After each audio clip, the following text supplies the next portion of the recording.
Assalamualaikum warahmatullahi wabarakatuh. Okey, hari ini cikgu nak sambung tentang tajuk baru kita masuk bab 7. Okey, so bab 7 ni mengenai cahaya dan optik. Cahaya dan optik ni tak banyak yang awak perlu faham dalam tajuk ni. Yang pertama, konsep dia ialah konsep bagaimana awak melukis rajah sinar dalam kanta. Kita ada dua kanta, iaitu kanta cembung dengan kanta cekung. Okey, so kemahiran pertama melukis rajah sinar. Okey, melukis rajah sinar pada dua jenis kanta, iaitu kanta cekung ataupun kanta cembung dulu, kemudian kanta cekung. Okey. Okey. Dan juga dalam tajuk ni juga aplikasi dia banyaklah. So aplikasi dia adalah dari segi penggunaan kanta itulah. Penggunaan kanta mana yang kita guna dalam kehidupan seharian kita kan. Okay, so dalam gambar ni kan, dalam buletin sains ni dia ada tunjukkan dekat sini. Okay, kalau dulu-dulu kita ada kamera, telefon tak ada kamera pun. Okay, tak ada. Kalau nenek atuk-atuk awak masih lagi guna telefon bimbit tanpa kamera ni memang rare kan. Memang tak ada gambar. Memang button macam ni je. Okey, tapi sekarang ni ambil kau 5 kamera ada dalam ni. 5 kamera. Tak tahulah nak ambil gambar celah mana kan. Jadi, so kamera ni sebenarnya kalau tengoklah teknologi telefon siapa yang lebih canggih, dia bergantung kepada kanta yang digunalah. Kanta yang diguna dalam kamera tu. So kalau kanta dia tu lagi berkualiti, maksudnya kamera dia tu lagi hebat lah, lagi sharp lah gambar dia. Tengok iPhone, tengok dia guna kanta macam mana, Samsung guna kanta macam mana kan.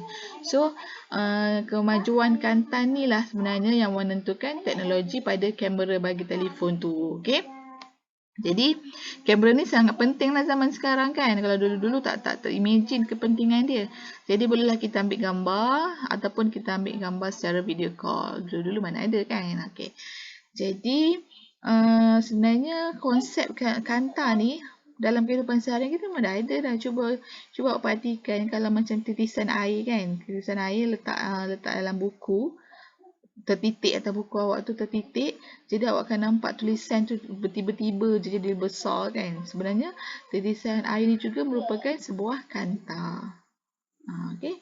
So dalam tajuk ni kita akan berkenalan dengan lebih lanjut lah tentang kanta tersebut.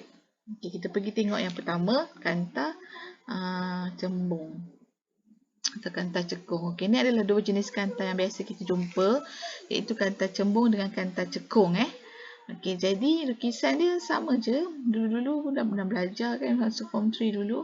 Jadi kanta cembung, convex ni, cembung, memang permukaan dia cembung lah. Buncit macam ni. Bung, bung, bung. Bung maksudnya buncit. Okey. Kalau kong, cekung, maksudnya dia melengkung macam ni. Lengkung. Okey, tak ada masalah kot untuk bezakan cengkung dengan cembung kan. Okey. Cumanya kalau dari segi fokus, ini adalah cahaya. Cahaya dia kalau masuk ikut depan ni, cahaya masuk ikut depan. Bila dia kena pada kanta cembung, dia akan memfokus. Okay, cahaya dia memfokus. Okey, dia memfokus macam ni lah. Dia menumpu. Tapi kalau cahaya yang masuk melalui kanta cekung, ni dia masuk ikut sini, dia akan mencapah. Okay, dia akan dibiaskan ataupun dibiaskan. Okay. So now kita tengok jenis-jenis nama kanta dia lah. Yang pertama kanta dwi cembung. Okay, kalau nama dia dwi maksudnya dia dua lah kan. Dwi yang cembung dia tu ada dua. Okay. Dwi cembung, satu, dua cembung. Yang kedua plano cembung, maksudnya dia satu je bahagian yang cembung. Meniskus cembung. Meniskus ni macam ni lah. So dia lengkung ke dalam. Okey. Lengkung ke dalam. Okey, sama juga dengan cekung, kita ada dwi cekung, plano cekung dan meniskus cekung. Itu nama je lah Okey, nama sahaja. So kita pergi tengok satu-satu. Okay, ni yang cikgu cakap tadi, kanta cembung. Okey, bila cahaya masuk pergi kepada kanta, dia akan memfokuskan cahaya tersebut. Kalau masuk ikut bawah pun sama, dia akan pergi ke atas. Kalau dia masuk ikut tengah pun sama, dia akan dibiaskan sikit. Masuk ikut sini pun sama, dia akan terbiaskan sikit. Sehingga awak akan jumpa titik fokus ataupun F. Okey. Jadi, titik di mana dia bernumpuk tu kita panggil dia titik fokus. Yang ni adalah kanta, yang ni adalah garisan tengah bagi kanta. So, garisan tengah sampailah titik fokus. Jarak dia ni kita panggil panjang fokus. Okey, sama dengan kanta cekung. Okey. Cahaya yang masuk dia akan mencapah. Okay, cahaya masuk dia akan mencapah kan. Jadi kita macam tak nampak dia punya penumpuan dia. Dia menumpuk ke mana. Tapi sebenarnya dia menumpuk ke dalam. Okey, caranya awak ambil pembaris tu, sambungkan aja garisan panjang tu tapi buat putus-putus. So akhirnya semua garisan tadi tu sebenarnya dia pun menumpu jugalah. Dia ada titik fokus juga. Okey, tapi titik fokus dia di bahagian kanan lah, di bahagian kanan, bahagian dalam ni. Okay. Kalau cembung tadi biasanya titik fokus dia kita jumpa dekat bahagian kiri. Okey, sebelah kanan. Jadi panjang fokus dia sama juga, istilah dia ialah panjang di antara ataupun jarak di antara titik fokus dengan kanta cekung kat tengah ni lah, garisan dekat tengah. Okey, yang ni paksi yang dekat tengah ni kita panggil paksi utama. Okey. So ada tiga lah perkataan baru yang awak jumpa dalam ni. Yang pertama, titik fokus. Okay. Titik di mana semua cahaya tu fokus lah maksudnya. Yang kedua ialah panjang fokus. Okay. Panjang di antara ataupun jarak di antara titik fokus dengan kanta. Dan yang ketiga, paksi utama. Okay. Paksi utama. Okay. Tiga istilah. Okay. Yang tu tiga istilah asas. Yang ni banyak sikit. Okay, banyak sikit. Okay, so biasanya awak akan jumpa Rajasina macam ni lah. Okay, Rajasina. Okay, ada banyak lah istilah-istilah ada kan. So, kita tengok dulu satu persatu. Okay, yang pertama ialah paksi optik. Okay. Kalau yang ni ialah paksi utama. Garisan lurus ni adalah paksi utama. Kemudian awak akan jumpa paksi kanta. Yang ni ialah paksi kanta. Yang tengah ni ialah paksi kanta. Okay, dua paksi lah. Paksi kanta kat tengah. Paksi utama yang melintang. Jadi, persilangan antara paksi kanta dengan paksi utama tu ialah pusat optik. Ni O kat sini. Okay, pusat optik ialah O. Okay. Yang kedua, paksi utama, paksi kanta terang. Okay, titik fokus F. Okay, titik fokus, titik pada paksi utama iaitu tempat penumpuan sinar cahaya selari dengan paksi utama selepas melalui kanta. Okay, so ini adalah titik F. So, cahaya nanti dia mesti kena melalui F. Dia kena lalu F ni. Dia kena langgar F tu. Panjang fokus, cikgu dah terang tadi. Jarak antara titik fokus dengan pusat optik. Ni pusat optik, ni titik fokus. F. So, F kecil ni adalah jarak. Dia biasanya samalah. Kiri dengan kanan dia sama jarak. Kalau sini 2 cm, yang ni pun 2 cm lah. Okay. U pula ialah jarak antara objek. Okay. Ni objek. Jarak antara objek dengan pusat optik. Tengah ni. Okay. V pula jarak image. Ni image. Jarak image dengan pusat optik. Ini adalah pusat optik.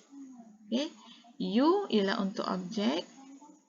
V ialah untuk image. Okay. Untuk kanta cekung pun sama. Okay. V ialah jarak antara image. Ni image. Dengan paksi kanta. Kemudian awak ada U. Ialah jarak antara paksi kanta dengan objek. Kemudian masih lagi sama. Ada F titik fokus. Okay. Ada F kecil. Ialah panjang fokus. Sama saja istilah. Bagi kanta cekung. Okay. Kita tengok cara untuk melukis Rajasina. Okay. Ini yang penting. Cikgu ambil soalan dalam soalan buku teks awak lah. Buku surat 218. 218. Soalan nombor 2. Okey. Dia suruh lukiskan Rajasthina. Langkah yang pertama, bila awak dapat macam ni, guna pembaris lah. Guna pembaris. Okey, mula-mula sekali, mesti kena ambil pembaris tu, letakkan pada kepala objek ni. Kalau objek tu anak panah, letak kepala anak panah ni. Tegakkan sampailah tengah ni, berhenti. Okey. Lepas tu ambil pembaris tu lagi, sengitkan, bagi pembaris tu kena pada F ni. Target dia kena F. Okey. Sambung, langgar pada F. Ni yang pertama. Lukis anak panah. Yang kedua, masih lagi daripada kepala, kena langgar yang tengah ni. Okey. Ambil pembaris, langgar. Okey. Ni. Yang kedua. So, dalam image ni, awak tak nampak dia bersambung kan? Jadi, maksudnya dia punya titik-titik tu mesti kat bahagian dalam ni.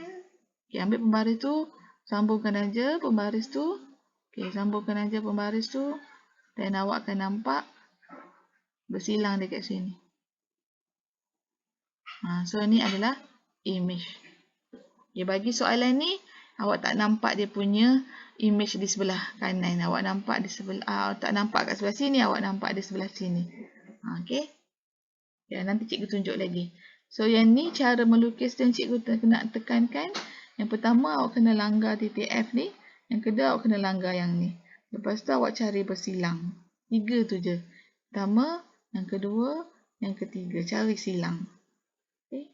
Last sekali, bila awak cari silang, pada silang tu lah nanti membompai awak akan lukis image. Apa-apa pun target kita, kita nak dapatkan image.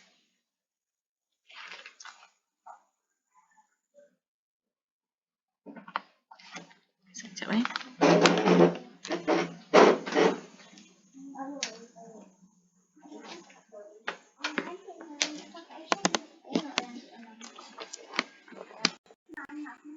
Okey. Tiga langkah itulah sebelum awak dapatkan image. Okey, ni contoh yang pertama. Cikgu bagi lagi contoh. Okay, cara untuk lukis kanta cekung dulu. Okey. Mula-mula sekali, kaedah dia masih lagi sama. Mula ambil pembaris tu. Okey. Mulakan dengan kepala sampai dekat tengah. Capahkan dia sebab dia cekung. Lukis anak panah. Lepas tu dekat bahagian dalam tu lah nanti awak akan dapat titik silang dia lah. Okay, lepas tu awak buat putus-putus sini kan. Ni awak sambung dia terus daripada pembaris yang ni. Kemudian garisan yang kedua awak kena langgar yang tengah ni. Okay, langgar tengah. Yang pertama awak langgar yang F ni kan. Yang pertama langgar F. Yang kedua awak langgar yang tengah. Okay, bila langgar yang tengah tu, dapat titik silang dia dah. Mana titik silang dia ni? Titik silang dia ni. Ni. Okay. Bila dapat titik silang tu lukis image. So, image dia dekat sini lah. Image dia tegak. Okay, image dia tegak. Konsep dia sama je lukisan dia. Okay, kita tengok yang ni.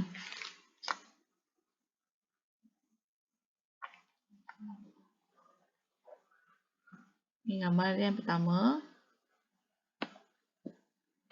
Okay. So, untuk kanta cembung, dia ada dua keadaan lah. Sama ada awak akan dapat image yang nyata, songsang, ataupun awak akan dapat image yang maya, tegak. Okay, maya, tegak.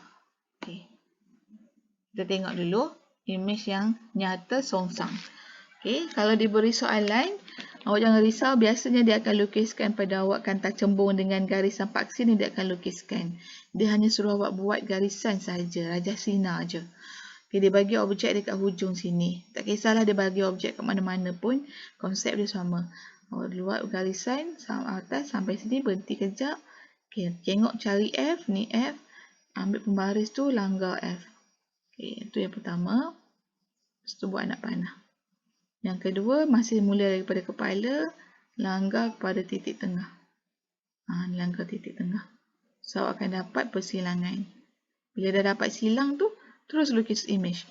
Tapi image yang ni adalah terbalik. Ini terbalik. So, yang ni adalah songsang. Dia adalah nyata. sebab dia terbentuk di sebelah kiri. Kalau dia terbentuk di sebelah area sini kan, dia mesti nyata dan songsang. Cumanya saiz yang ni lebih kecil daripada image lah. Lebih kecil pada objek ni image, ni objek, besar sikit objek.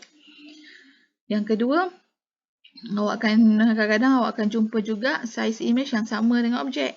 Okay, ni kaedah dia sama. Cari F, langgar F. Kemudian daripada kepala, langgar tengah. Okay, dapat silang, awak lukiskan image.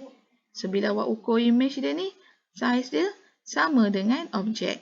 Ciri yang dua tu sama, nyata, songsang. Ni je yang beza, sama. Yang tadi dikecilkan. Okay, yang ketiga, awak akan jumpa juga yang saiz dia lebih besar daripada image. Ni. Okay, kaedah dia sama. Dia ambil pembaris, buat daripada atas sampai tengah, langgar F. Daripada atas, langgar titik tengah. Okay, awak dapat persilangan. Persilangan ni lukiskan image. So, nyata, songsang lebih besar daripada objek. Okay. Yang tu kes nyata dengan songsang. Ada juga kes di mana awak jumpa image dia adalah maya. Macam soalan tadi. Soalan tadi. Okay. So, image yang ni adalah infinity. Konsep dia sama. Dia buat. Okay, awak yang letak sini. Langgar F kan. Lepas tu bila awak ambil ni langgar sini. Okay, awak seolah-olah macam tak jumpa persilangan dekat bahagian kiri ni kan. So, sebelah ni macam tak ada. Rupa-rupanya dia punya titik putus awak sambungkan. Awak nak ingatkan dekat atas. Bila awak sambungkan dekat sebelah sini pun tak ada juga silang. Tak ada persilangan. So, bila awak tak jumpa persilangan, maksudnya image tu adalah infinity lah. Okay. Maya tegak dibesarkan. Kenapa dia maya? Sebab dia di sebelah kanan. Di sebelah kanan. Dia maya lah. Ni sebelah kanan. Sama juga soalan yang ni. Ni soalan cikgu tadi lah. Bila awak buat anak-anak panah ni. Saya ingat pula. Bila awak buat anak panah ni. Okay. Bila dah awak buat betul-betul. So, bila dah langgar F. Dah langgar. Ni. Awak pun buat sambung ke atas. Okay. Bila awak sambung sebelah kanan tu. Awak jumpa persilangan. Okay, bila awak jumpa persilangan, maksudnya dia ada image lah. So, bila awak lukis image, pastikan dia putus-putus juga. Putus-putus ni menunjukkan image dia adalah maya. Jangan buat garis lurus. Kalau garis lurus, maksudnya dia nyata. Maya tegak dan dibesarkan. Okay. Maya tegak dan dibesarkan. Yang ni adalah kanta cekung. Okay, sama juga konsep dia. Ambil pembaris daripada atas. Sampai tengah ni, capahkan. Lepas tu yang bahagian dalam tu awak putus-putus. Langgar pada F ni. Langgar F ni kan. Okay, yang kedua, daripada atas, awak langgar yang tengah ni lah. Yang tengah ni. So, bila awak dapat persilangan, lukislah image. Image dia adalah maya, tegak, kecil. Yang ni, awak jumpa maya, tegak, lebih besar. Maya, tegak, kecil juga. Ni objek. So, awak ukur saiz dia lebih kecil. Biasa kalau kanta cekung, dia mesti kecil. Jaranglah awak jumpa image dia lebih besar daripada objek. Okay. Okay. So, itu sajalah untuk hari ini. Kita belajar tentang cara melukis kanta, sinar kanta. So, cara nak lukis Raja Sinar tu konsep dia sama tadilah. Okay. Dia mesti langgar titik F, kemudian langgar titik tengah, sampailah awak jumpa silang. Pada silang tu baru lukis image. Tak kisahlah dia kata cembung ke kata cekung. Daripada soalan ni maksudnya bila awak tak jumpa image dekat sebahagian kiri ni kan, maksudnya awak kena sambungkan titik putus-putus, image dia mesti bersilang kat sebelah kanan. Okay, so image dia adalah maya lah sebab dia sebelah kanan kan, maya tegak. Lepas tu dia lebih besar. Yang ni biasanya kita guna pada kanta pembesar. Sebab bila kanta pembesar, image yang awak nampak tu lebih besar kan daripada objek. Awak nampak ni huruf A besar, yang objek dia kecil je. Okay, ini adalah contoh dia. Tapi kalau awak petakan, awak buat titik-titik ni, tak jumpa, tu adalah infinity. Okay, so kata cembung boleh dapat image infinity lah. Okay, yang ni dah terang tadi. Itu je lah. So dalam tajuk ni lukis rajah, cekung, cembung. Penggunaan kanta nanti kita akan sambung lah. Okay, macam mana alat-alat yang digunakan bagi jenis-jenis kanta ni. Okay, itu sahaja. Terima kasih.